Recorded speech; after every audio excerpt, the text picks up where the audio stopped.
Okay. Hello, everybody. Thank you for coming on such a beautiful evening. It turned out to be a beautiful day. It was like rainy and cold, and I just thought it was going to be miserable today, and it turned out bright and shiny sun. And we need that sun for our vitamin D. So I want to thank you guys for coming.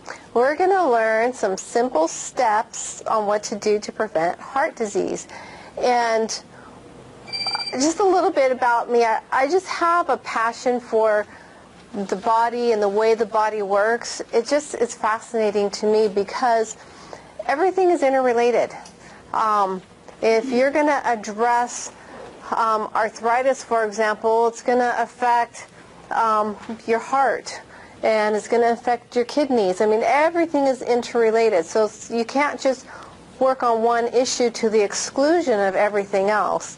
And I learned that when I ended up having my issue way back when I had my issue with Crohn's disease. So anyway, this has just been a lifelong passion. So here I am teaching about the human body, and it's fun and exciting. So that's a little bit about me. So we're going to learn 3 important things, and probably a little bit more than 3 important things. But what health foods are out there that are killing you? Because there's a whole host of health foods, things that are promoted as health foods, and they're not. They're killing you. And that's really important to know. And then we're going to learn about the cholesterol myth.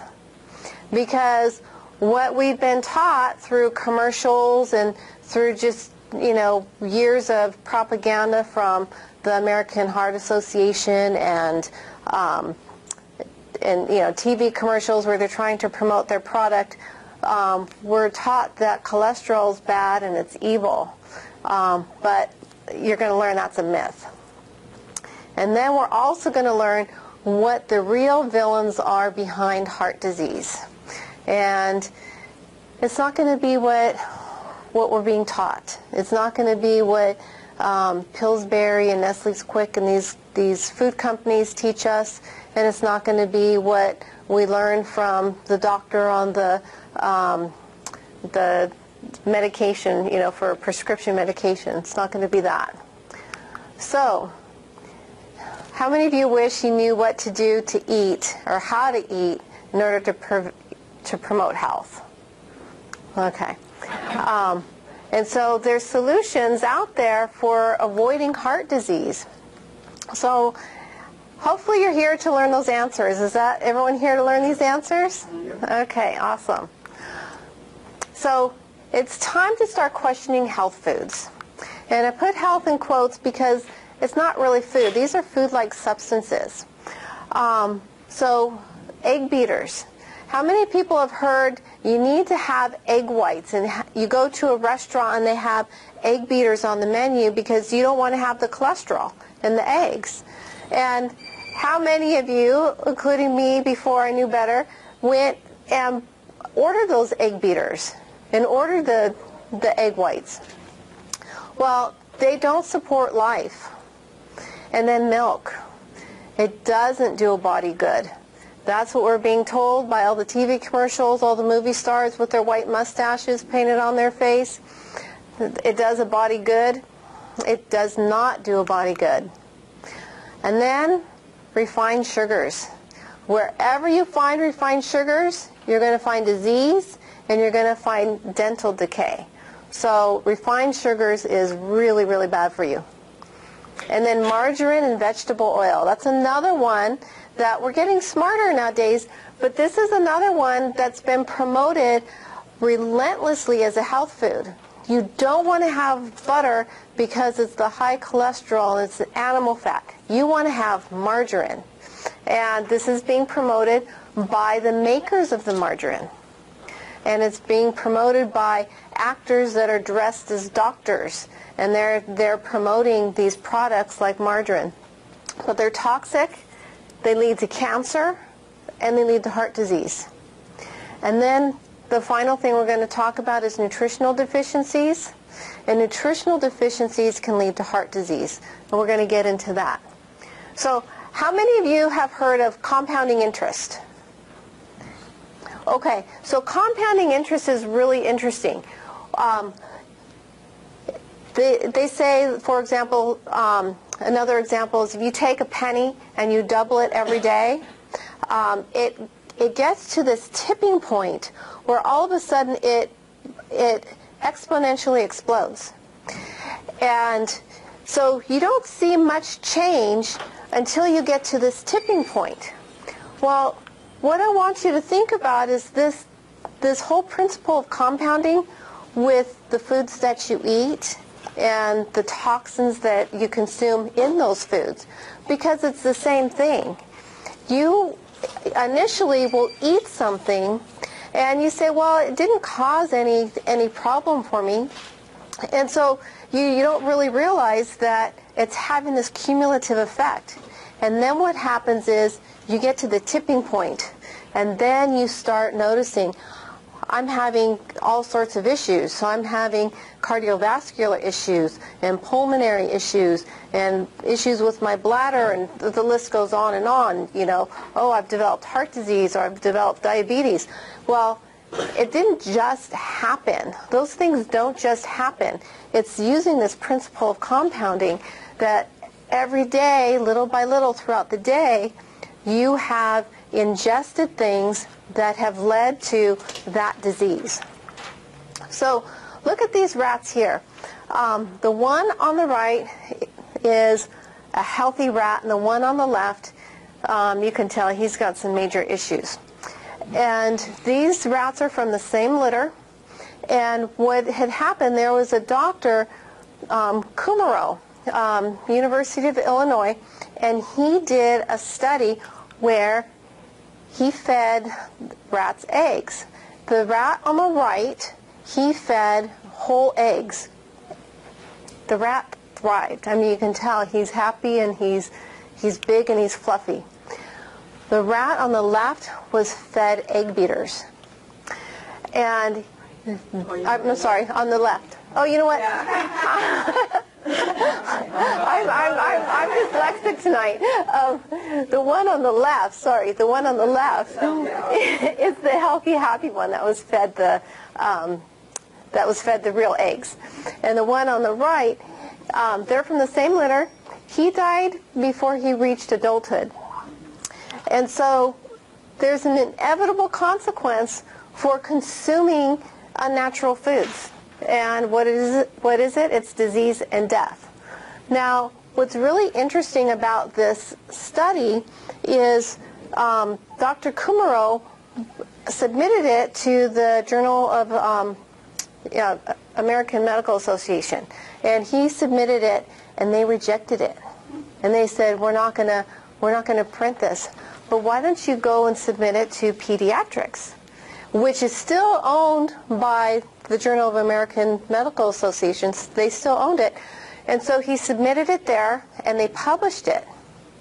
The next month, after this was published, he looked into the Journal for American Medical Association. He looked into their journal, and there was a full-page article that was promoting egg beaters. So that's why they didn't want it published. So egg beaters are not good for you. Now, another thing, oxidized cholesterol. That is what kills you. Cholesterol itself is good for you. You need cholesterol. It's important for every cell of your body. It's important for making hormones. But oxidized cholesterol, that's something that kills you. And oxidized cholesterol is something that you'll find like in powdered milks or powdered eggs, things like that. They have oxidized cholesterol. Now, one of the things that you need to really be careful of is reading those ingredients on packages, because you can find those ingredients in so many different products. In baked goods, you'll find it in drinks like the Carnation Instant Breakfast drink will have the powdered milk. So anything that's got powdered milk in it, that's going to have oxidized cholesterol. Infant formulas can. You need to look and see. A lot of infant formulas are made from other things that aren't as good either, such as soy. But yes, infant formula. So here we are feeding our children oxidized cholesterol, which is going to have a cumulative effect. It's going to cause free radical damage. It's going to cause your cell wall to become brittle and hard, and over time, when your cell walls get like that, you get conditions as atherosclerosis. So it's really important to read those labels. Freeze-dried. I would be very careful with freeze-dried as well, because you're altering the structure of whatever it is. The molecular structure, right? Pardon me? The molecular structure? Yes. That's why it's oxidized stuff, is why the molecular structure has been changed? Correct. Correct. So milk. Milk is another one that has been promoted as a health food. And when you have pasteurized and homogenized milk, this is also toxic. What happens during the homogenation is when the milk does not separate anymore. The cream and the fats don't separate out. And so you have a big molecule of fat. It's a fat globule.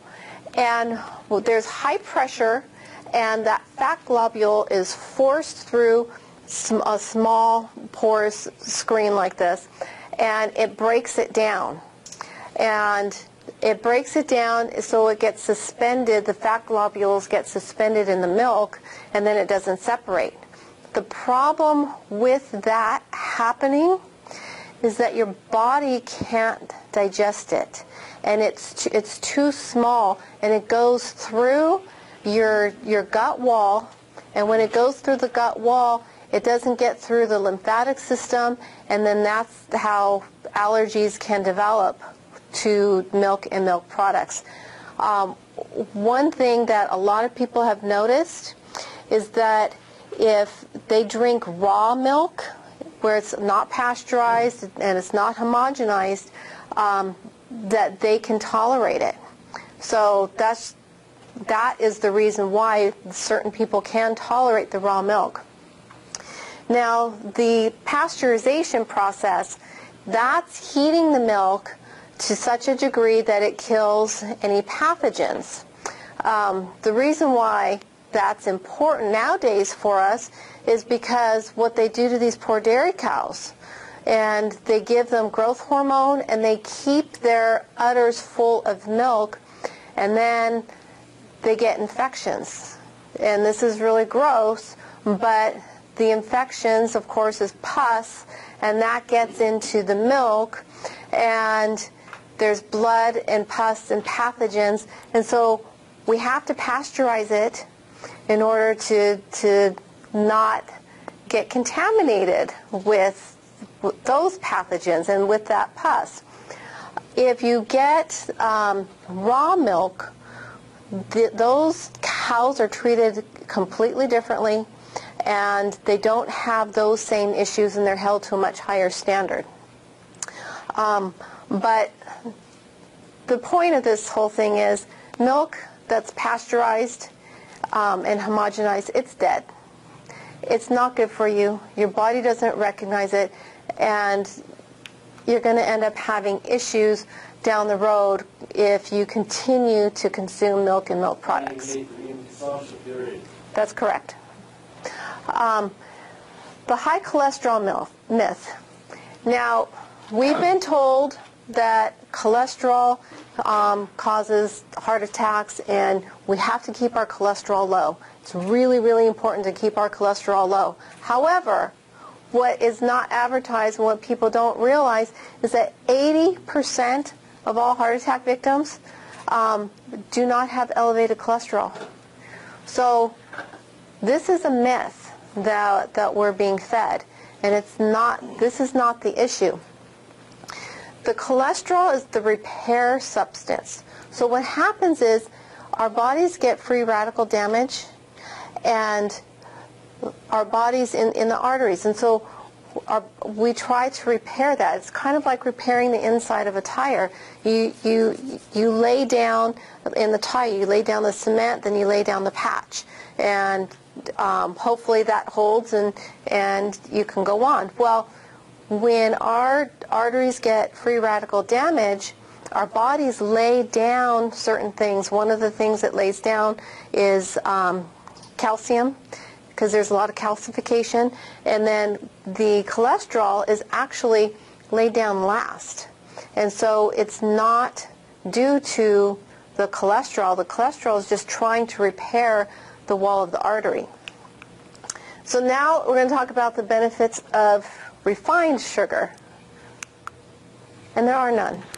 There's no benefit, none whatsoever. So diets high in refined sugar, though, that's going to lead to heart disease. It's going to lead to chronic illness. And there's just nothing good. There's no good can come out of eating refined sugars. So it increases the free radical damage. So we need to look and see, why are the arteries building up plaquing? And it's not because of cholesterol. Cholesterol is very slick and slippery in the bloodstream, and it slides right on through. So it's not because of high cholesterol, but it's because of free radical damage. The other thing with the sugar, it creates insulin resistance. It's another thing we don't want. What's that going to lead to? If we don't have that in check, it's going to lead to diabetes. And then the refined sugars is conclusively linked to heart disease. Conclusively. There's not a doubt about this. It leads to high triglycerides. It leads to enlargement of the liver, shrinkage of the adrenal glands. We need our adrenal glands. And shrinkage of the pancreas, and then candida. A lot of people have candida overgrowth, and it's all goes back to the high diet and refined sugars. Now, further bad news about refined carbohydrates, it depresses the immune system, and that's something we all want functioning properly. Having too many refined carbohydrates, they cause behavior problems. And again, these cause free radical damage. And it lowers the blood level of vitamin E. And vitamin E is really important to protect us and protect our hearts. So vitamin E is really, really good and protective antioxidant for our heart and for any damage to our arteries. Now, I put a little picture up here of a lot of different foods where we're going to have refined carbohydrates. And these are foods that are promoted every single day. You know, pizzas and hamburgers and soda pop and french fries and hot dogs and pastries. So what if all those things are low fat? Are they good for us then? Well, if you look at the website for the American Heart Association, they would say yes. What they say is, if you're going to be cooking, we want you to use liquid vegetable oils. They promote canola oil and safflower oil, soybean oil. They promote all sorts of liquid oils. And they advise using egg whites because we want to lower that cholesterol. Now, the truth about margarine and these types of oils, they're not health foods. The only thing that vegetable oils are good for is to be put in your car as fuel. So Dr. Bergman has one of these veggie burning cars. He's putting this oil to good use.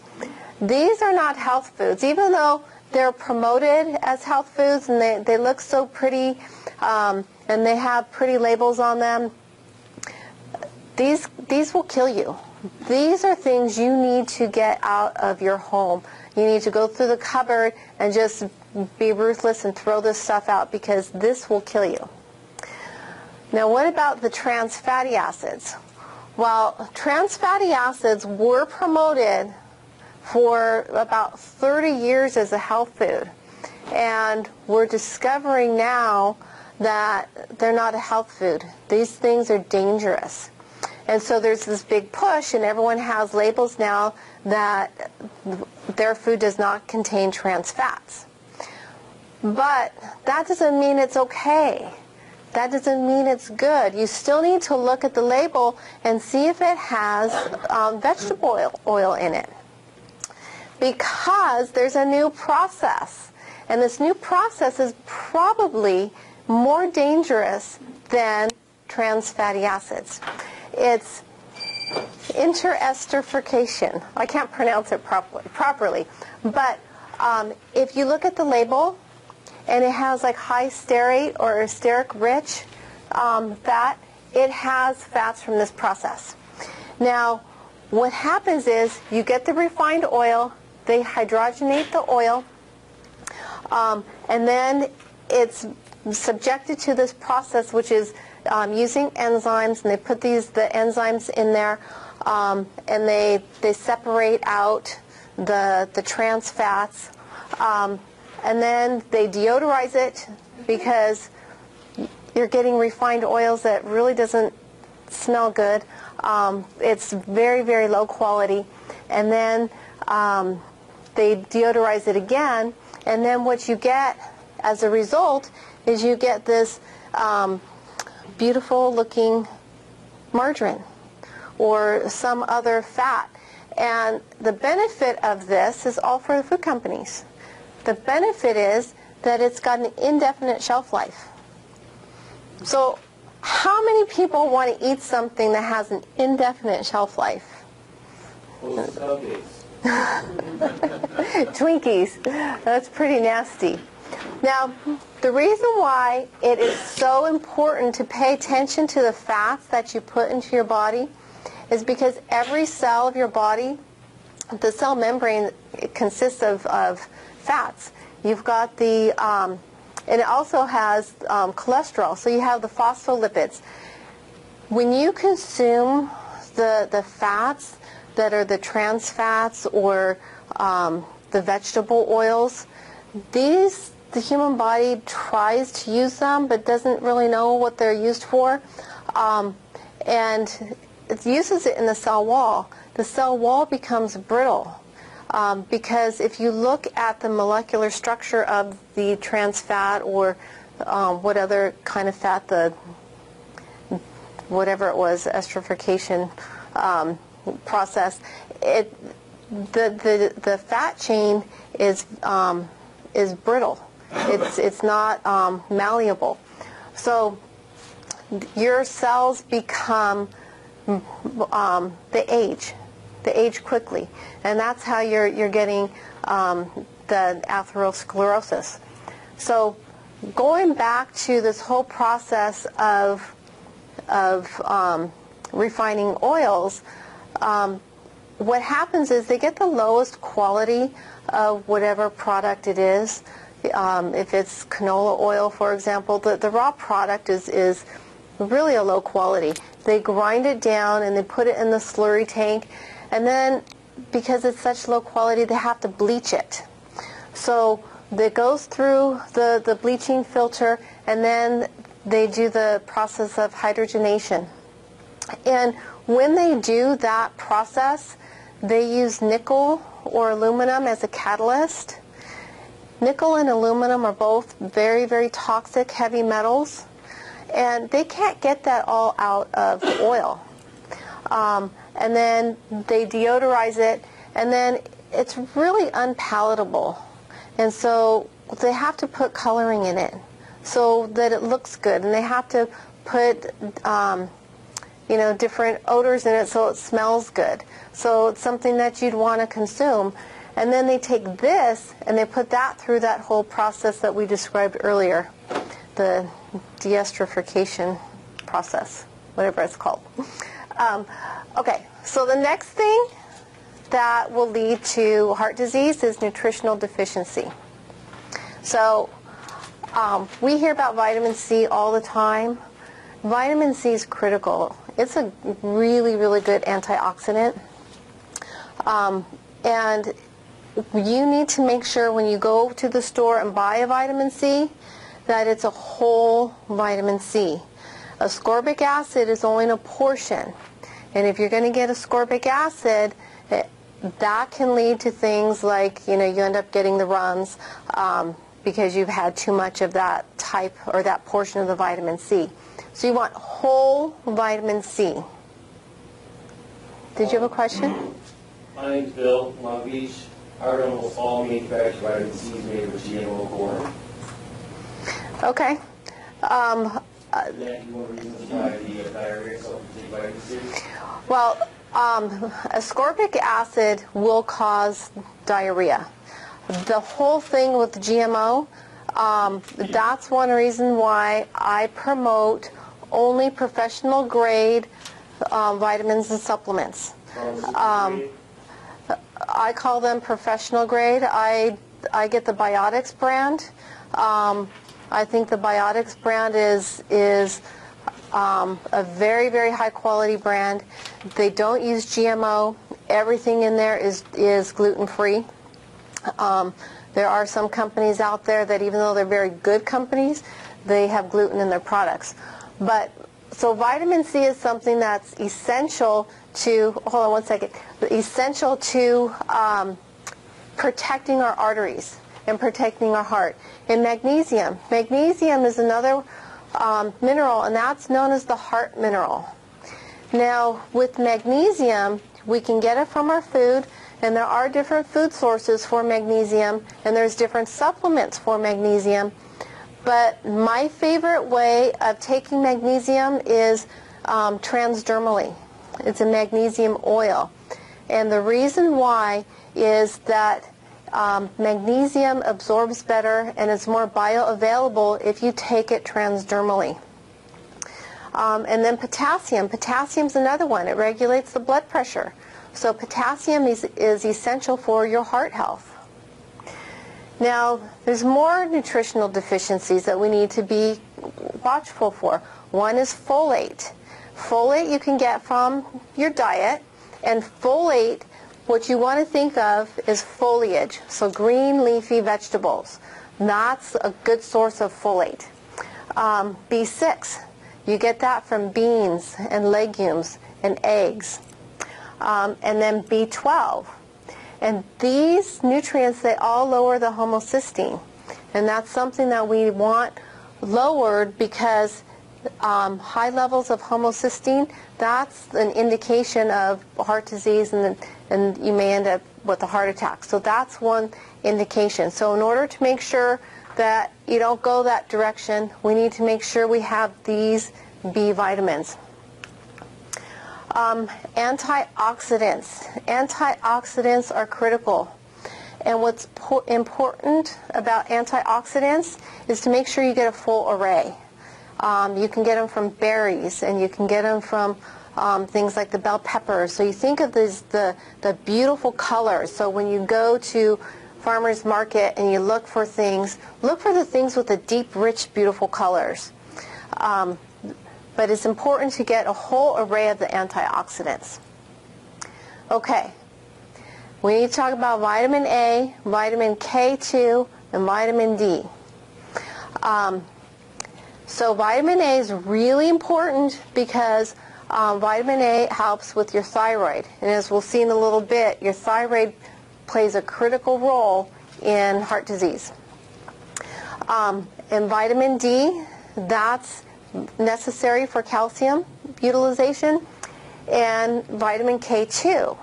And vitamin D and K2, they work together. And K2 kind of tells the body where the calcium needs to go. And so that's why it's really important. So K2 helps to protect against calcification. You don't want calcification in any of your soft tissues. And so those work together, the vitamin D and the K2 work together to direct the calcium, where that calcium is going to go.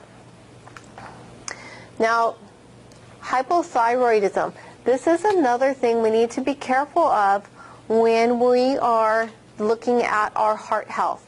We want to make sure that the thyroid's functioning properly. Now, soy is not good for the thyroid. So this is something you want to cut out of your diet. So soy milk, all the different soy products. You really want to be careful with soy products. This is another food that's been promoted as a health food. And as you can see, there's a pattern here. There's a lot of foods that we've been told over the years that are health foods, and they're really not health foods. So if you don't have thyroid, or if your thyroid hormones are low, it can cause high triglyceride levels. And so that's why the thyroid is so important. We just want to take care of our thyroid and love our thyroid. Now, heart disease, this is the leading cause of death in the United States. Far surpasses anything else. It surpasses cancer and respiratory diseases and diabetes. And so this is something that we really need to take seriously. And one of the reasons why it is so extreme is because we're eating fake food.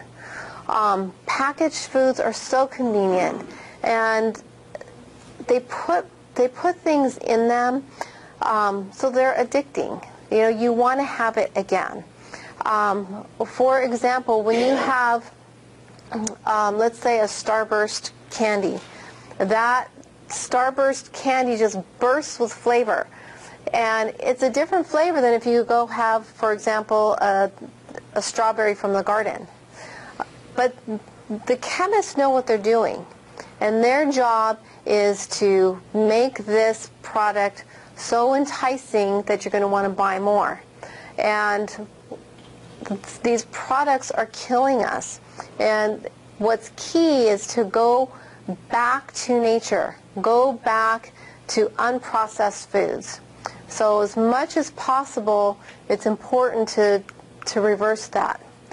Now, there's a number of researchers that have researched this whole issue of heart disease. And if it's not cholesterol, then what is it?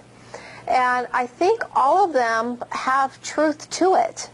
And none of them go back to cholesterol. So taking these statins and these high cholesterol drugs, it's another way to poison you. It's killing you. It is not helping you. So what are the issues? We've got refined carbohydrates. We've got inflammation, stress. Stress is a big one. There's a whole component to that people don't talk about, and it's the spiritual side. And when I look at food or drink, whatever it is, that becomes part of me. And do I want to have a trans fat that becomes part of me and it's going to harden my arteries and my cells? Or do I want to have an omega-3 that's going to become part of me and become part of my brain and have my brain be healthy? So there's nothing more spiritual in my mind than something becoming part of you. So to look at food just from a little bit different perspective. There's another set of scientists that look at heart disease as vitamin deficiencies. So that's critical as well. I think looking at all of this together, you can come up with a plan that is going to enhance your health and enhance your heart health, but then it's going to enhance your brain health, and it's going to advance, every part of your body, so that you can grow to a ripe old age and not come out, get any of these chronic diseases. Because chronic diseases, face it, we're causing it by what we eat. So going back to the issue of the compounding interest that I talked about earlier, you can use this to your advantage. Think about this issue of compounding. If you do little by little, you might not think that taking your vitamin 1 a day is doing anything, or changing to organic fruits is going to do anything, because you don't notice anything right away. But it has a compounding effect. And that's what's critical. So you're going to end up at the ripe old age of whatever, being healthy and being able to do the things that you want to do. So whenever you think about what you're going to put in your mouth, think about the issue of compounding. You know, you're compounding in a negative way with the bad things you're eating, or you're compounding in a good way that's going to enhance your health. So what can you do? Number one, don't buy processed foods. I know it's easy and I know it's convenient, but this is a lifestyle. This is a decision in a lifestyle. And once you take a step on that path, it becomes easy, and it does become second nature. Purchase organic. Organic is really important. Again, the issue of compounding. If you have foods that are conventionally grown, you've got pesticides and you've got herbicides and you've got all those chemicals that you cannot fully wash off, and they're in that fruit or that vegetable. So you don't want that in you. So that one's really important. And then support your local farmers market. It's always better to buy local. You know, I heard a statistic the other day that I think Walmart is becoming like the #1 seller of foods, of produce. But they're getting their produce, their organic produce, they're getting it from China. So that doesn't make any sense, you know. And do you want organic produce from China? I'm not so sure. The other thing too, if you buy organic produce and it's from a different country, it may be grown in the ground organically, but when they bring it across, they have to spray it. They have to spray everything, because we don't want in the U.S. to have these foreign bugs and whatever coming in. So it may be grown organically, but it is sprayed. So just be aware of that.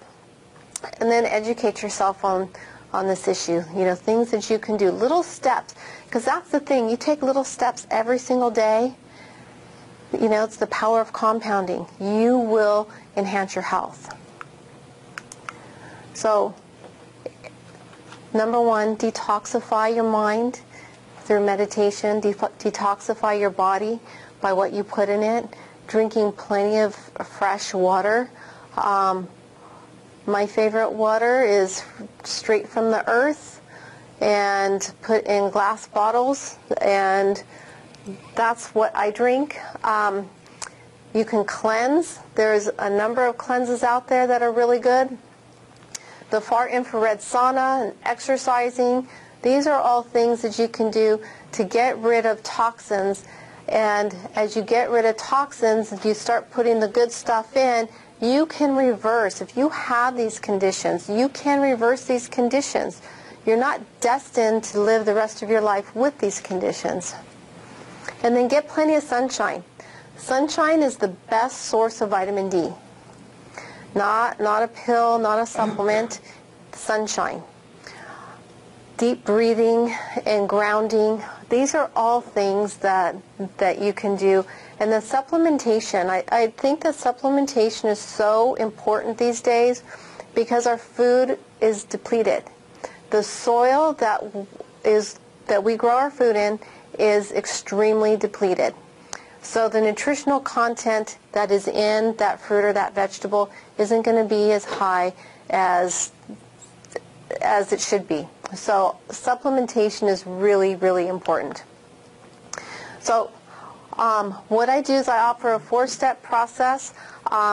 It's 25% discount through the end of May. So if you're interested in that, come and see me and we can talk about that.